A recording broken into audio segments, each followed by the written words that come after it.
ખેડૂત ભાઈઓ, આજના એપિસોડમાં આજના વિડીયોમાં આપણે વાત કરીએ છીએ આપણી ઉપજ જીરાની. હવે જીરાની ઉપજ પર આપણે છેલ્લી જે ચર્ચા કરી એ ચર્ચા અને આજની આપણી ચર્ચાની વચ્ચે 9 થી 10 દિવસ વીતી ગયા છે અને આ વીતેલો જે સમયગાળો છે આ સમયગાળા દરમિયાન આપણી જીરાની ઉપજમાં અપડેટ એટલે કે ફેરફાર ખૂબ બધા આવી ગયા છે અને જે કાંઈ ફેરફારો આવ્યા છે એ ફેરફારો પૈકી એક ફેરફાર એટલે કે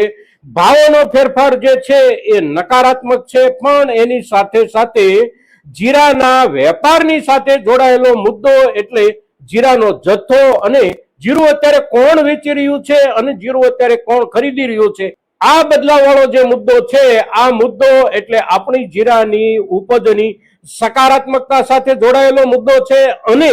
આ મુદ્દા ઉપર આજના દિવસે આપણે જે ચર્ચા કરીએ છીએ એ ચર્ચા આપણા ખેડૂત સમુદાય માટે બહુ અગત્યની ચર્ચા છે અને તેથી આજના આપણા વિડીયોમાં આ એપિસોડમાં આપ સૌ દર્શક મિત્રો અવશ્ય બન્યા રહેજો. નમસ્કાર ખેડૂત મિત્રો, જય કિસાન, જય ભારત. ખેડૂત ભાઈઓ, આજે તારીખ છે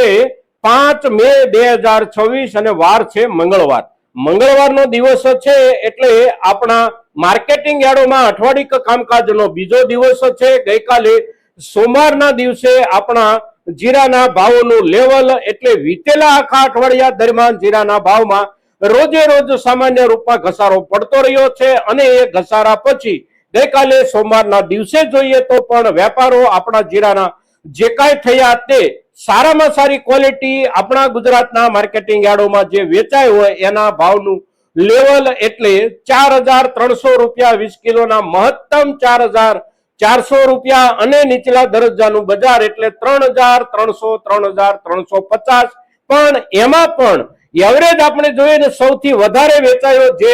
ઉપજનો આપણો હિસ્સો એ હિસ્સો એટલે 3,700 રૂપિયાથી લઈ અને 3,900 રૂપિયાની વચ્ચેનો હિસ્સો અને આ હિસ્સો પાછળના આખા અઠવાડિયા દરમિયાન ઘસાતા ભાવ સાથે ઘસાતા લગભગ 300 કે 250 રૂપિયા જેટલો અવશ્ય ઘસાઈ ગયો છે. ઉપરના લેવલના જે ભાવો ચાલતા હતા એમાં પણ એટલો ઘસારો બેસી ગયો છે અને આ જે ઘસારો બેઠો છે આ ઘસારો અવશ્ય ચિંતાજનક છે. પણ આપણા જીરાનો અત્યારે અંતિમ રૂપમાં આવેલો જે ઘસારો છે એ ઘસારો આપણને જે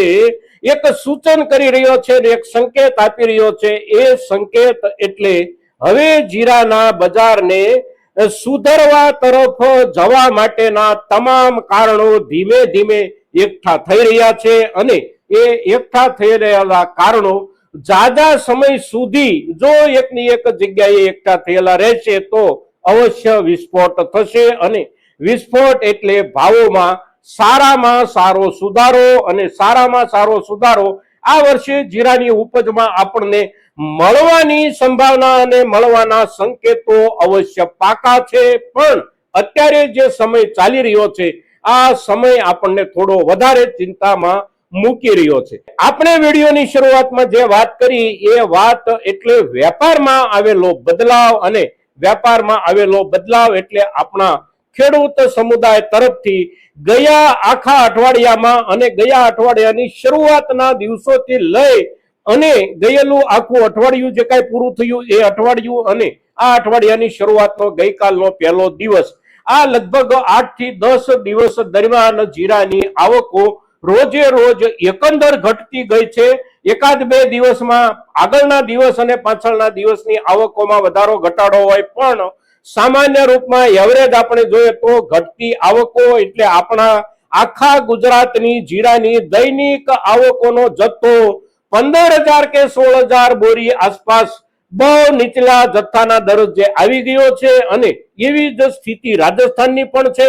રાજસ્થાનમાં પણ આટલો જ જથ્થો દૈનિક વેપાર માટે આવી રહ્યો છે. બંને રાજ્યોનો મળી અને આવતો જથ્થો એટલે મહત્તમ 32-35,000 બોરી જેટલું જીરું બજારમાં આવી રહ્યું છે અને આ જે જથ્થો અત્યારના દિવસોમાં આવી રહ્યો છે આ જથ્થો કાયમ માટે આ સમયગાળા દરમિયાન આવતા જીરાના જથ્થા કરતા અડધાથી પણ ઓછો જથ્થો આવી રહ્યો છે બજારમાં. હવે એનું કારણ જે છે એમાં સૌથી મોટું કારણ તો ભાવોનું છે જ, પણ બીજું જે કારણ છે એ કારણ એટલે જે કોઈ ખેડૂતો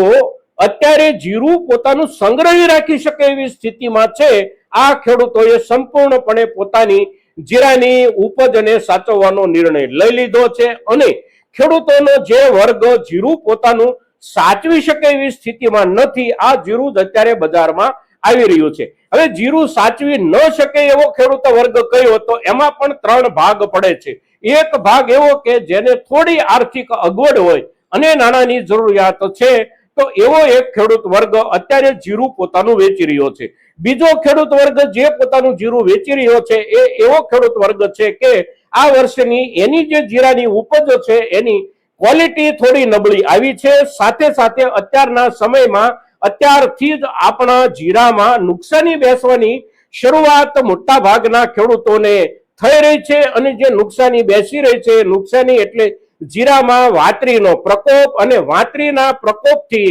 અવશ્ય અત્યારે ખેડૂતને મૂંઝવણ થાય અને એ મૂંઝવણનું સીધું પરિણામ એટલે જીરાને માર્કેટ સુધી પહોંચાડી દેવું. એટલે જીરું જે બગડી રહ્યું છે અને જે ખેડૂતનું બગડી રહ્યું છે એ વર્ગનો ખેડૂત જીરું બજારમાં લઈ અને આવી રહ્યો છે. ત્યાર પછી ત્રીજો ખેડૂતનો વર્ગ એટલે જે ખેડૂતનું જીરું બગડી પણ નથી રહ્યું, આર્થિક રીતે પણ બહુ મોટી કોઈ જેને અગવડ નથી, સાચવવું હોય તો સાચવી શકે તેમ હોય, પણ હવે વિશ્વાસ ન રહ્યો હોય કે બજાર આગળ જશે જ નહીં, આખી સિઝન વહી જાય તો પણ એવો વિશ્વાસ ગુમાવી બેઠેલો ખેડૂત વર્ગ આપણો જે કોઈ હોય, આ 3 ખેડૂતો જ અત્યારે બજારમાં જીરું લઈ જઈ રહ્યા છે અને બાકીના ખેડૂતો સંપૂર્ણપણે ધૈર્ય સાથે પોતાનું જીરું સાચવીને બેઠા છે. અને જે ખેડૂતો જીરું સાચવીને બેઠા છે આ ખેડૂતો સંપૂર્ણપણે બજારની ગણતરીઓને સમજી અને જીરું સાચવીને બેઠા છે અને અવશ્ય એમને બજારનો સારામાં સારા ભાવનો લાભ મળવાની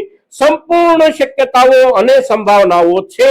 અત્યારના સમયના હિસાબથી આપણે જોઈએ તો અત્યારે જીરાની આવકો જે કાંઈ થઈ રહી છે એ આવકો અને અત્યારનો આપણો સમય એનું મેચિંગ બિલકુલ થતું નથી, કારણ કે આપણા જીરાની ઉપજ આવવાની જે શરૂઆત થતી હોય છે એ શરૂઆત એટલે ફેબ્રુઆરી મહિનો, ફેબ્રુઆરી, માર્ચ અને એપ્રિલ, આ 3 મહિના હજી ગયા છે. આપણું જીરું સૌથી પહેલું ખરું આવીને બજારમાં આવવાનું શરૂ થયું હોય આ સમયગાળાને, એટલે એપ્રિલ મહિનો પૂરો થયો, ચોથો મહિનો પૂરો થયો, એટલે 3 મહિનાનો સમયગાળો ગયો છે અને ગયેલા 3 મહિનાના સમયગાળા પછી હવે આવનારા નવા વર્ષની જીરુની નવી ઉપજ તૈયાર થઈ અને બજારમાં આવે એની વચ્ચે હજી 9 મહિના જેટલો લાંબો સમયગાળો બાકી છે. એટલે બજારની જરૂરિયાત જ્યારે એવા રૂપમાં સામે આવશે કે બજારે કોઈ પણ ભોગે નવું જીરું ખરીદ્યા વિના છૂટકો નહીં હોય, એ સમયે જીરાના ભાવમાં અવશ્ય સુધારો આવશે. સુધારા કરતા પણ સારો ભાવ બજારમાં આપણને મળી શકે એવી તમામે તમામ સંભાવનાઓ છે. કેટલીક ઉપજોમાં કેટલોક સમય લાગતો હોય છે અને કેટલીક ઉપજોમાં ક્યારેક ક્યારેક જે કાંઈ ઘટ હોય એની તરત અસર થતી હોય છે. આ વર્ષની આપણી શિયાળુ ઉપજ જે કાંઈ છે એ શિયાળુ ઉપજ પૈકી ધાણાની જે ઉપજ છે એમાં ઘટના માહોલની સીધી અસર બજારમાં તરત થઈ ગઈ. એની સામે આપણે જોઈએ તો તેલીબિયા ઉપજ આપણા ગુજરાતમાં આપણે વાવેતર નથી કરતા, પણ મધ્યપ્રદેશ, મહારાષ્ટ્ર, રાજસ્થાન, આંધ્ર, તેલંગાણા આ બધા જ રાજ્યોના ખેડૂતો વાવેતર જેનું કરે છે એવી આપણી તેલીબિયા ઉપજ એટલે સોયાબીનની ઉપજ, અને સોયાબીનની ઉપજ જ્યારે પાકી તૈયાર થઈને આવી ત્યારે અવશ્ય ઘટના સમાચારો બજારમાં હતા, પણ એની અસર બજારમાં ઊભી થતા 3 થી 4 મહિના જેટલો સમય વીતી ગયો અને આખરે આપણે જોઈએ તો શરૂઆતમાં, સિઝનની શરૂઆતમાં જે ભાવથી સોયાબીન વેચાતું હતું એના કરતા અત્યારે 1.5 થી પણ ભાવ વધારો થઈ ગયો છે. અને થયેલો ભાવ વધારો એટલે છેલ્લા 1 મહિનાથી લઈને 1.25 મહિનાના સમયગાળા દરમિયાન જ આટલો બધો ભાવમાં વધારો આવ્યો છે. એટલે કે 100 કિલોના હિસાબથી વેચાતું સોયાબીન 4400 કે 4500 રૂપિયાના ભાવથી વેચાતું હતું, એ આજે એટલે કે 1 મહિના કે 1.25 મહિનાના સમયગાળા પછી 6600 ને 6700 રૂપિયાના ભાવથી વેચાતું થઈ ગયું છે. ને એવી જ હાલત આપણા જીરાની થવાની છે. જીરાના ભાવમાં સુધારો એટલે અત્યારના બજારના લેવલે આપણે જોઈએ, અત્યારની બજારમાં જથ્થાની જે કાંઈ આવકો થઈ રહી છે એના હિસાબથી આપણે જોઈએ અને સમગ્ર વર્ષ દરમિયાન આપણા દેશની પોતાની જીરાની જરૂરિયાત અને આગળ જતા આંતરરાષ્ટ્રીય બજારમાં આપણા દેશમાંથી જીરાની નિકાસના મોકાઓ ખુલવાનો જે સમય આવે એ સમયની જરૂરિયાતને ધ્યાનમાં રાખી અને આપણે વિચારીએ તો અવશ્ય સોયાબીન જેવી જ ભાવ સુધારાની અવસ્થા આપણા જીરાની ઉપજની બની શકે છે, પણ આ વખતે થોડો સમય અવશ્ય લાગશે, કારણ કે હજી જે સમય આપણી પાસે બાકી છે એ સમય પૂરતો બાકી છે. 9 મહિના જેટલો સમય નવી સિઝનના જીરાને બાકી છે, ત્યારે અવશ્ય આપણે ધૈર્ય રાખવું જરૂરી છે અને ધીરજ જે કાંઈ રાખવાની હોય એ ધીરજ રાખ્યા પછી જેટલા સમય માટે આપણે ધીરજ રાખીએ એટલા સમયની સામે પૂરતા પ્રમાણમાં વળતર વધારો મળવાની શક્યતા જે ઉપજમાં હોય એ ઉપજમાં તો અવશ્ય આપણે ધીરજ રાખવી જોઈએ. અને જીરું આપણી એવી જ ઉપજ છે આ વર્ષમાં. અત્યારે બધી જ બાજુથી જીરાના ભાવ અને જીરાના બજારને લઈને નિરાશાજનક માહોલ હોવા છતાં પણ અમે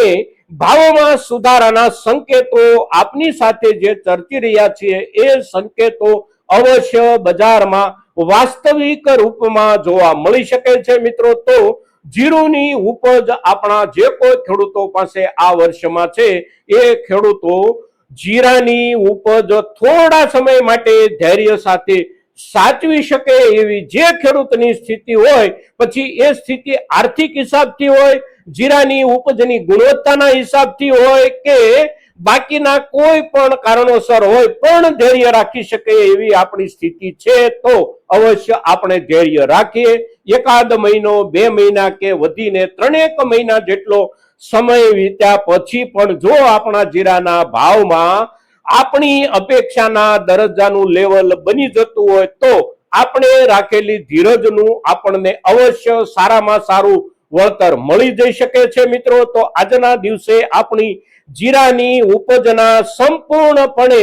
ભાવ અને બજારને લઈને નિરાશા સાથેના વાતાવરણની વચ્ચે પણ આશાના કિરણ સમાન ભાવના સુધારાના સંકેતોની ચર્ચા કરીએ છીએ, ત્યારે આપણા મહત્તમ ખેડૂતો સુધી આપણી આ ચર્ચા પહોંચે એ ખૂબ જરૂરી છે અને એને માટે આપ સૌના સહયોગની અપેક્ષા સાથે જય કિસાન, જય ભારત.